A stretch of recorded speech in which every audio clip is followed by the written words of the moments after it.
The best campfire stories are told where there are no campsites, racks, running boards, and performance parts built to haul all your camping gear to the toughest to reach destinations. Get real deals on real parts for camping and adventure at realtruck.com. Hello, I'm Tony, and welcome to the Jeep Talk Show. Welcome to the Jeep Talk Show, where we're celebrating our 15th year of delivering top-notch content to the Jeep community. Our crew is a tight-knit group of passionate Jeepers who keeps this adventure rolling smoothly. On tonight's episode, in our news stories, Jeep U.S. sales rose. That means as in they got it up, which I'm just amazed. And, maybe we're lying again, or maybe misdirecting you that the sales were up in Brazil. So you just have to wait and find out. Oh, also, too, and I think this kind of gives you a clue to what I'm going to talk about here about the U.S. sales rising. Stellantis, $13 billion investment in the U.S. Wow. That's just amazing. All right. So I'll just go over this very briefly because I did talk about it in a little more detail on the first episode back from having a stay in the hospital. It was a roundtable that we're actually not publishing any longer, but it was the first opportunity for me to get on and interface with the regulars and also to the roundtable folks, the Zoom people, if you will. So I was in the hospital around September 24th is my birthday and my oldest daughter's birthday. And that's when I went to the ER, and it was due to, I was sleeping a lot. I just wasn't right. And health-wise, not mentally, which we're all used to. And went to the doctor. The doctor told me to go to the ER, and she said, you have to go by ambulance. I went, got checked in on my birthday, and then the next day I had surgery to have my gallbladder removed. Finding out that the gallbladder had died and had started getting gangrene. So there was infection and so on and so forth. I spent exactly 1 week in the hospital. After getting out of the hospital, I mean, I really didn't feel bad in the hospital. I was very tired. I was even having trouble focusing on my phone. So, I mean, I was literally off the phone, sleeping a lot. And it really wasn't until about a couple of days before I got out of the hospital that I started to feel, had more energy and feel more normal and could spend a little more time focusing on things that I always found fun and could do. I mean, I wasn't putting anything out on Instagram or any of that. And even after that, getting back home, I just hadn't been in the mood, I guess you could say, to get back doing the show. I guess it was a forced vacation, and I was very excited to get on the roundtable last week. And by the way, if you're not familiar with our roundtable, we meet on Tuesdays, 7:30 p.m. Central Time. And you just go to xjtalk.com/roundtable, and the password is Jeep, and you can join in on the conversation. We're not recording and publishing those any longer, but you can always join in on the conversation. At any rate, had the gallbladder removed. I'm getting back to where I was before. Actually, I think maybe the gallbladder was causing some issues prior. I feel like I have more energy now than what I did before, but then again, it could have been the rest that I was having. But anyway, it was a very serious situation. If you have gallbladder issues, you might want to have it taken care of before the gallbladder forces the situation. I knew that I had gallbladder issues from around 2013. It would come and go. It was never anything major. No major pain, and it actually wasn't even a major pain whenever it died. So, what do they call it? Fuck around and find out. That's exactly what happened to me. All right. So anyway, let's talk a little bit about our new Patreon subscriber, Randy. And you know what we have to do? We have to get Grok involved in this. So Grok, we have a new Patreon subscriber, Randy, and he subscribed for a full year in advance. Could you welcome Randy? Welcome, Randy. Look at you, $49.99 a month, well, $58 with tax. You absolute legend. You just paid to have me yell in your ears for 12 straight months. I hope you like lube jokes, prison rapes, and hearing me tell you that your girlfriend's tits look like deflated whoopee cushions. Can you air those up? I'm just asking for a friend. Oh, honey, air up those tits? You mean like a goddamn bike pump? Put one end on the nipple, one in your mouth. Just start huffing like you're blowing up a bouncy castle at your kid's shitty birthday. Or, real quick, take them to AutoZone. Those guys jack up monster truck tires. They can probably slap in some silicone and turn your friend into a fucking weather balloon. Either way, if they still flop like sad French fries, I say we just call it natural charm. Or duct tape. Duct tape solves everything. So I think what I'm going to do, I've been thinking about this. I think I'm going to go back, since we're not getting a lot of Patreon subscribers like every week and stuff. I really enjoy Grok's welcoming the Patreon subscribers, the new Patreon subscribers. So I thought, since we don't get a lot of Patreon subscribers week after week, it might be fun to go back and welcome some past subscribers, long-term subscribers, and make them pay the price as well, both in insults and money. But Randy, thank you very much for becoming our latest Patreon subscriber. Really, really appreciate you joining, and as I do with all the Patreon subscribers. And by the way, we have a scroll, bottom of the screen scroll at the end of our episodes that mention all of our Patreon subscribers. So if you're not watching us on YouTube or Rumble or watching the video on what is it? Spotify. And I know some of you guys are not aware. Maybe you're not aware of Spotify, or maybe you're not aware that the video is actually available on Spotify, or we're available on Spotify. But we're getting quite a few people signing up to the Jeep Talk Show on Spotify and enjoying the show. But more about that later. Well, actually, we're talking about Patreon, so I'll talk about it now. So you can become a Patreon subscriber. We've actually lost, I guess a good 10 Patreon subscribers.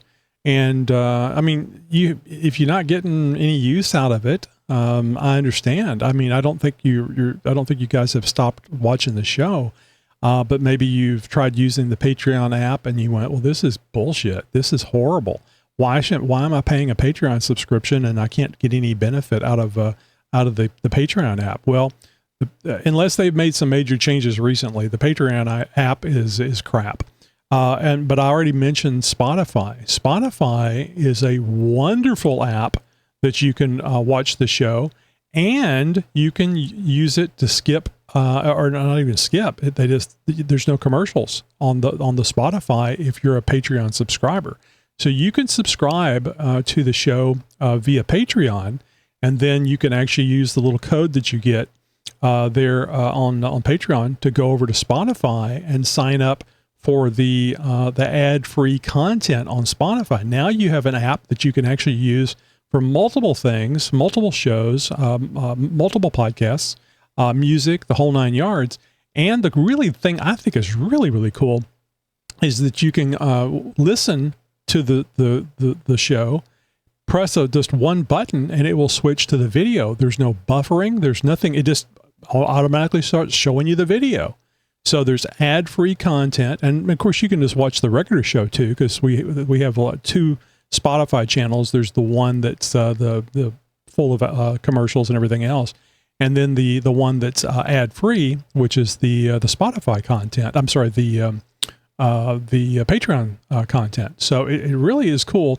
It's a little confusing to set up, but I think it's worth it. And the cool thing is that, I mean, in your Jeep, at work, at the gym, mowing the lawn, man, it's just right there. And if you're listening to it and you hear us talk about something that you want to see, you just press one button on it and you watch the little bit of video and go back to listening to it. It's amazing.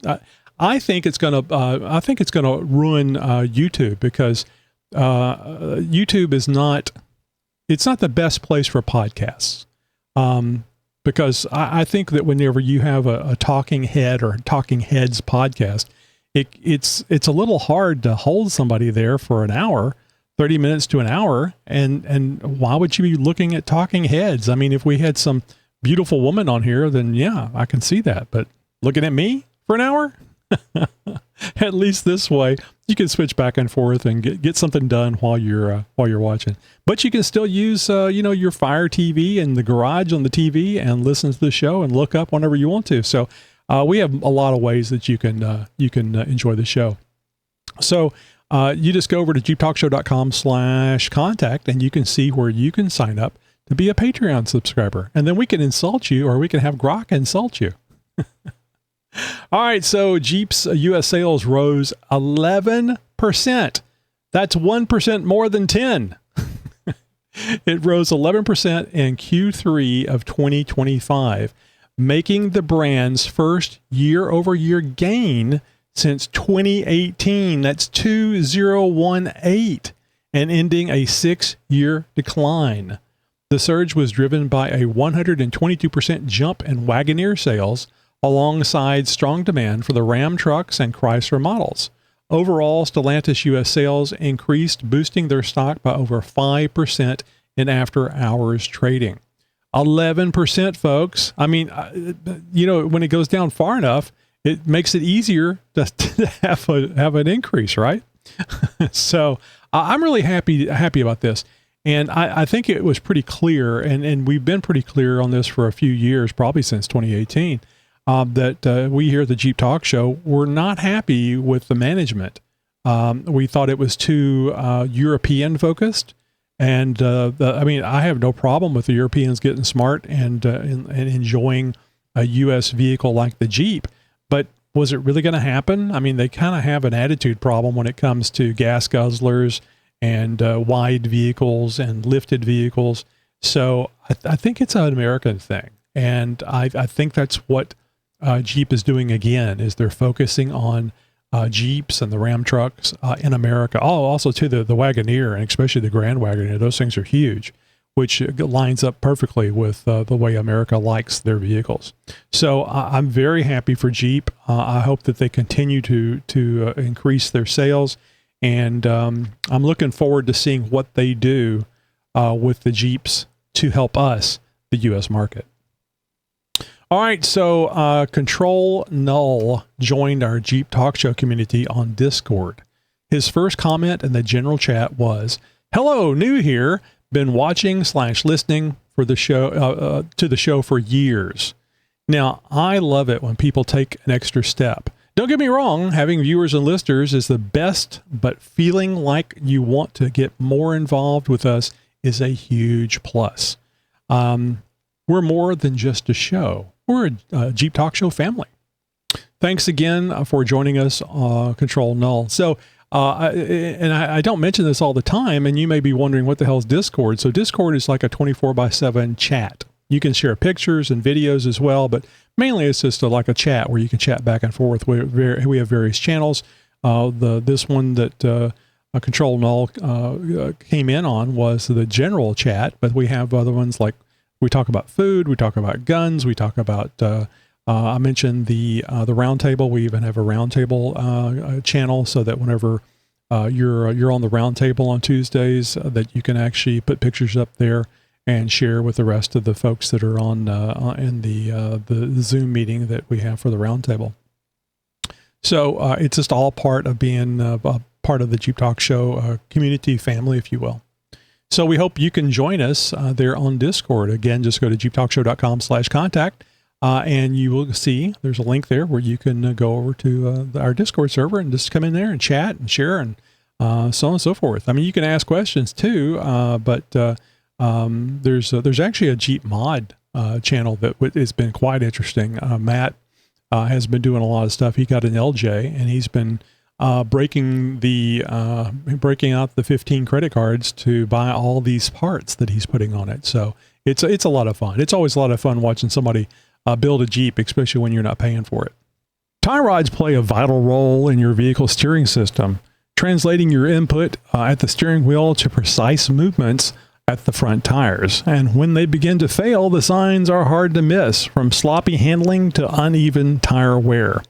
Before we get into the warning signs of a bad tie rod, let's break down what the part does and why it matters, and how to keep your vehicle tracking straight and true. In this Real Truck blog entry, we'll talk about what is a tie rod, what is a tie rod end, what does a tie rod do, what causes tie rods to go bad, and symptoms of bad tie rod. And also, too, you got to be able to shop replacement tie rods. So you can read this entire blog article just by going to Jeep Talk Show. Yeah. No, by going over to realtruck.com/blog and do a search for 4 bad tie rod symptoms. Great information to have, and it's very frustrating when you do have steering issues with your Jeep. By the way, the new ones come from bad steering from the factory, so this is always a good thing to do. There's lots of aftermarket out there, including Real Truck, that you can help resolve those weird walking around the highway type situations. So go over to realtruck.com/blog for bad tie rod symptoms. All right, so Stellantis announced a record $13 billion U.S. investment, the largest in its 100-year history.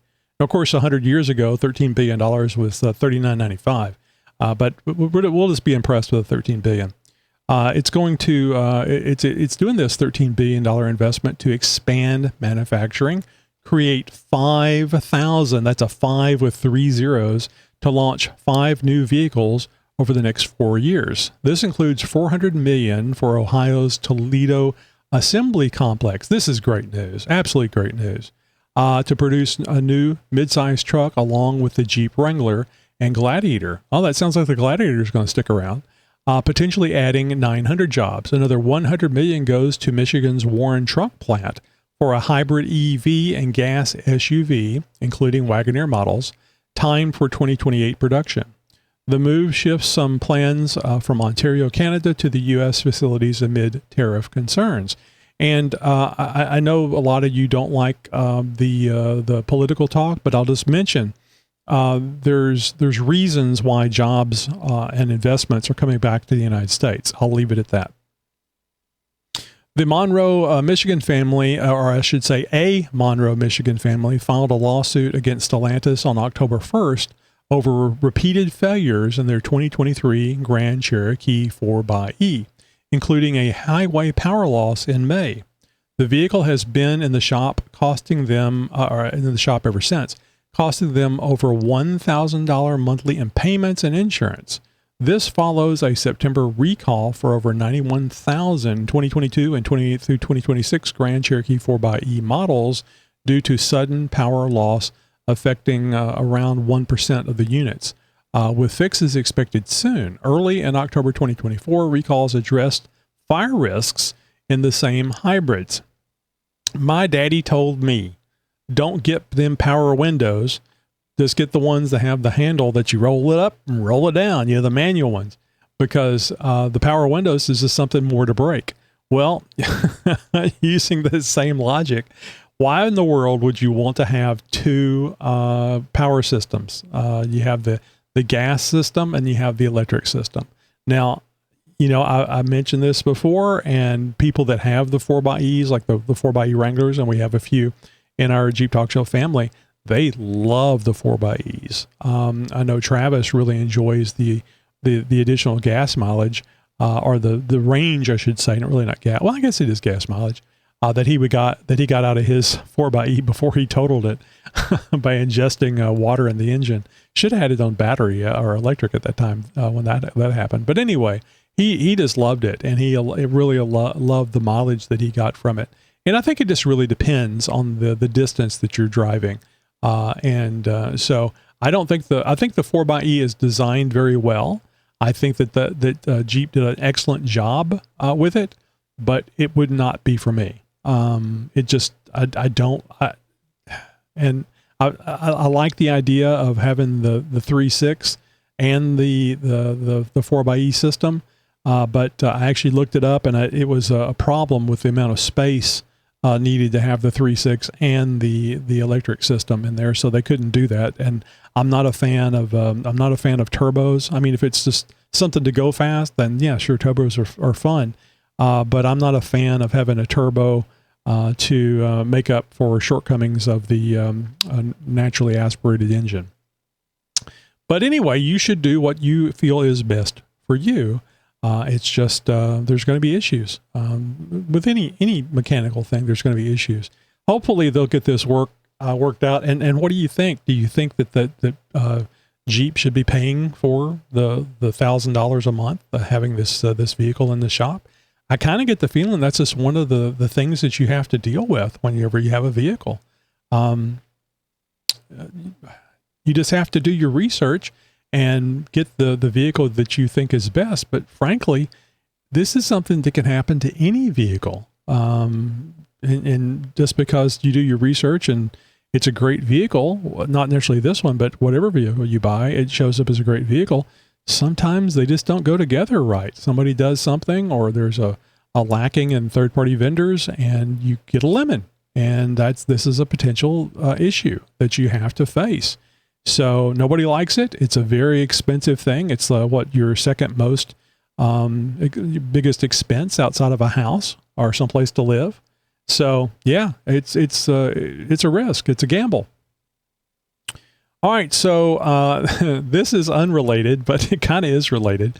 A software update bricked numerous 2024 Jeep Wrangler 4xe models, leaving owners stranded. Owners reported vehicles becoming inoperable post-update, highlighting reliability concerns in Jeep's electrified lineup. Now, I'll just mention this. I don't know that this is 100% true. It's just something that's my opinion, and I suspect. So, as I've mentioned many times, I'm a Tesla investor, and it's more than just vehicles at Tesla, including the robots, which I think are going to be huge, a huge moneymaker for Tesla, and I want to be a part of that. But something that, because of my investment in Tesla and the attention that I've given Tesla and learning about some of their things, everything Tesla builds for the Tesla automobile is in-house. I do not believe that for any of the electronics or any of the modules or anything like that, that they have third-party vendors. This isn't the case for Ford and Chevrolet and Jeep. They have numerous vendors that they outsource stuff to, various modules that the computer system has to communicate with. And whenever you do a software update, you can tell the third-party vendor, hey, this is what it needs to do. Doesn't necessarily mean that's what's going to happen. So it's kind of like the Microsoft Windows, Apple approach. Apple, they want all their stuff in-house, and they want to, so whenever they go to do software updates and stuff, whether it's the iPhone or the Mac, it's their stuff is going to work. And Tesla is kind of doing the same thing, even though I'm no Mac fan, no Apple fan. Tesla's kind of doing the same thing. So whenever they go to do a software update, they have access to all the other little pieces that software update has to touch or has to, go to. So this is the downside to having third-party manufacturers. Now, they do that, I'm sure, so that they can bring costs down. But I think in the long run, it causes the price to go up. I mean, certainly what Tesla is doing with the prices of their vehicles kind of shows that keeping it all in-house, you can control the price of the vehicle a lot better. Anyway, that's my opinion. Could be wrong. If I am wrong, feel free to correct me. Just go to xjtalk.com/contact and send an email, leave a voicemail, whatever you'd like to do. I'd love to hear from you.